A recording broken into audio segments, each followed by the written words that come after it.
Hi, this is Kate from Izzalicious Designs, and today I'm going to show you how to make my ninja. So we're going to start with my extended loom, which has the 5 columns in an offset position, and I'm working with the arrows facing towards me. And I'm going to be using a variety of colours: black, red and flesh coloured. Now flesh can be a tan, a peach, a neon orange, whatever you can really get your hands on, because I know they're quite rare at the moment. I hope to have some good news regarding that quite soon.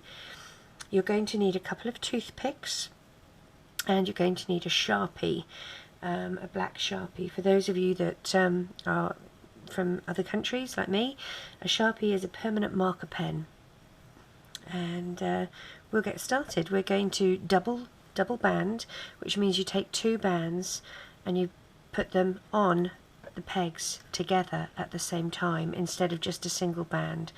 This makes your figure a lot more solid and robust. Okay, so let's get started.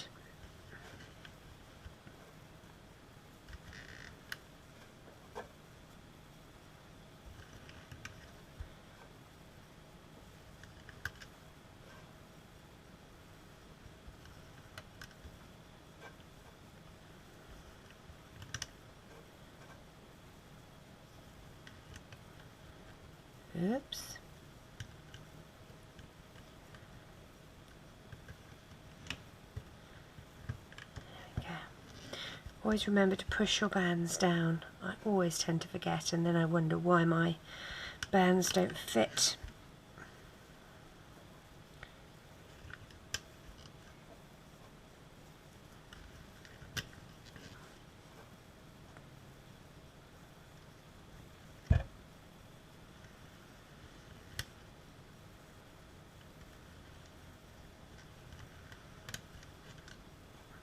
Now for his neck, we are actually going to use 3 bands. That's because the neck is quite a pivotal, I can't even say the word, important area, pivotal area, and 3 gives it a more strength. Gosh, here I am, fumble fingers and tongue-tied. You lucky people listening to me talking utter gibberish to you.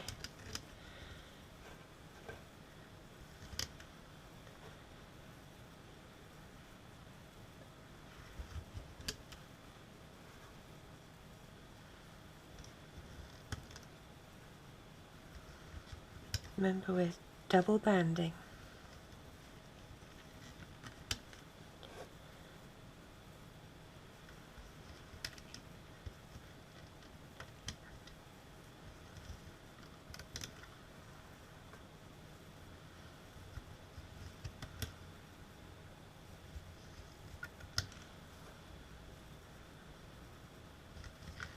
When you try doing this design, please post your creations on my Facebook page. I would love to see how some of you do it. It's always nice to see a success, or whether something has completely unravelled or whatever.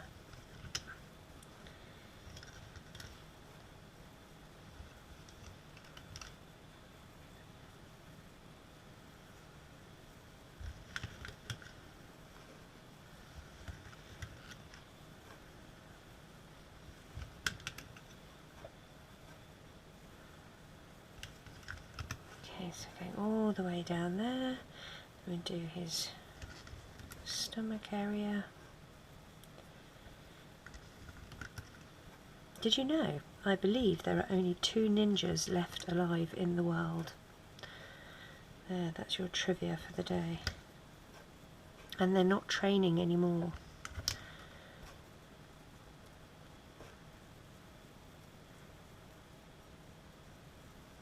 Did you also know that when you're doing looming, it's really bad to put hand cream on first? Okay, when we get to his hands, we're going to take a single band and you're going to wrap it around your hook twice, and you're going to slide that onto a double band. like so, and pop it on the end of his arm. Take a single band, wrap it round twice and slide it onto a double band and pop it on the end of his arm, because it looked really silly with the hand on the end of his nose. Okay, for his feet we're going to take 2 bands, wrap it round our hook twice, once, twice, because he's got bigger feet than hands, and slide it onto a double band. Hook it back on and put it on the end of his leg. Double band and wrap it round twice, slide it onto 2 bands.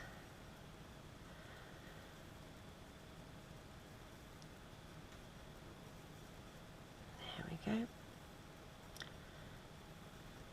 Pop that on the end of his other leg. Now we're going to do the crossover bands. I'm going to take a single band and stretch it and form a figure 8 so that it's doubled on top of itself, and we're going to place them in a triangle up his torso. This will give the figure a tighter shape and a bit of a waist, so he's going to look like he's actually got muscles. So figure 8. More. We don't need one for his face because we've done his mask in such a way that it's actually acting as crossover bands for us. The last one we'll just use a single band, but we won't actually double it. We won't double it on itself, we'll just leave it normal. Now what we're going to do is put his eyes on. So I've got little E-beads that I've already put little black dots on with a Sharpie, and I'm going to slide that onto a black band because it's the same colour as his mask, and we'll just pop that across his face like so, and we are ready to do our looming. So we're going to start at the bottom here, grab those 2 bands and hook up.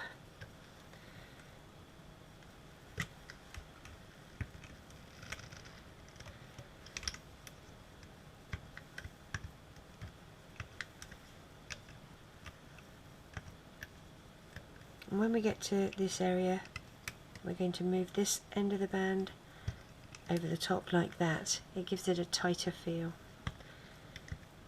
Keep looming upwards, digging down to find those 2 bands, and you're going to make sure that you have teardrops forming, because they are visual indicators that you have hooked something in, and if you haven't, everything will fall apart when you take it off the loom. When I get to about here, I stop and I do the arms, because it's very easy to forget about the arms and they don't get hooked in.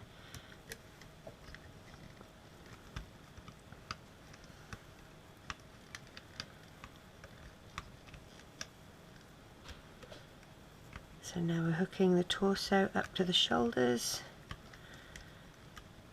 then we're going to hook, and I just lost a band, oops, there we go. We're going to then hook the shoulders to the neck, push the bands down so there's room because we're going to be putting more on there. We're now going to do the chest to the neck. That ensures that the arms have been hooked in. Now we're going to hook the neck to the head. You've got 3 bands to find down here, and I can see that I've only got 2 there, so I'm going to go back for that 3rd one. There we go. Now we're going to hook his face in. You go in the order of what you put on last, and I believe that I put the middle bands on last, so I'm going to hook them up first. There's one, let's find the other.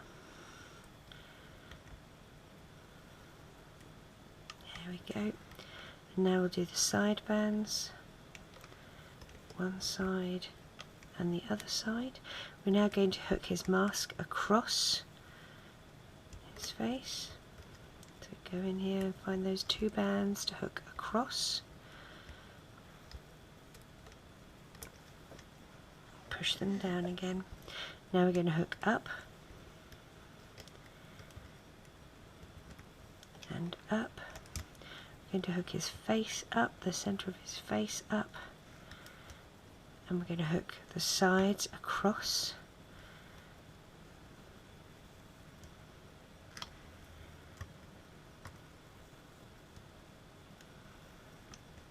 And these sides up.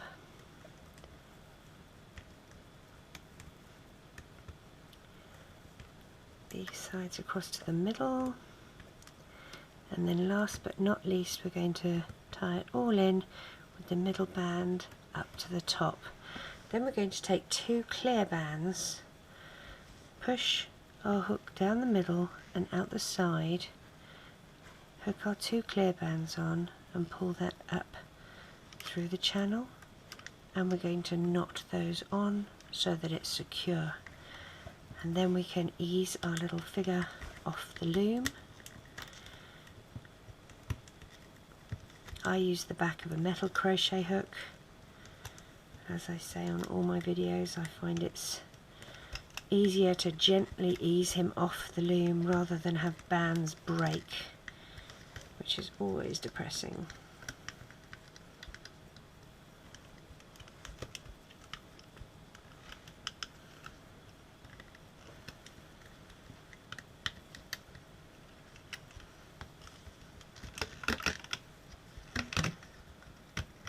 Once he's off the loom, stretch him into shape a bit, sort his eyes out. It's always rather disconcerting when you see one of them looking at you rather oddly. Now we're going to do his bandana. So using 3 red bands, you're going to loop those together. Have one on your hook, put the other one on, and you're just going to move that one into the middle and hook that over the edge there and pull it tight.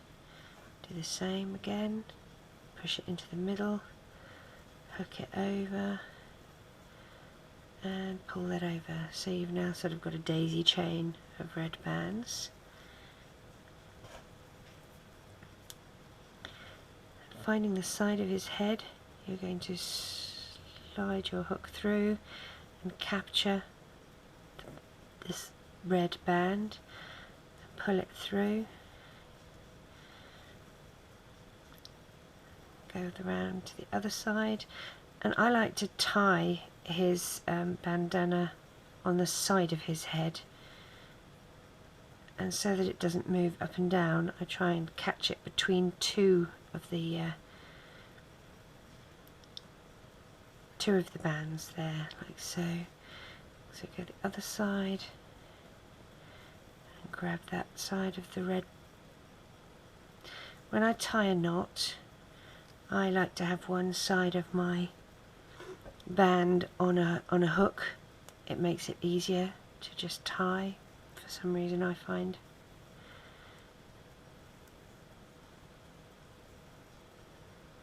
Make it nice and secure. Now you're going to get 2 other bands. Oh, he's looking a bit cross-eyed there. That does look a bit odd. Ah, there you go, mate. You're going to get 2 other red bands. These are going to be his crossover. Pop them around his head and chest, like so. Now for his swords, I've used toothpicks. I've already done one, toothpick and a Sharpie. I would recommend using a pair of your little sharp pliers and chopping the sharp end off, especially if you have children that are going to be playing with these. So do that, and then with your Sharpie or your permanent marker, whatever you like to call it, just paint that black. Or if you've got a silver one, I guess that would work too.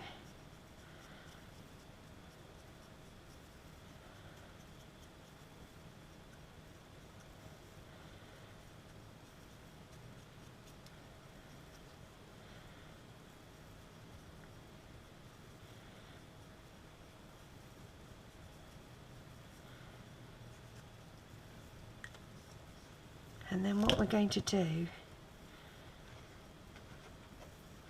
is just pop this through the back of him,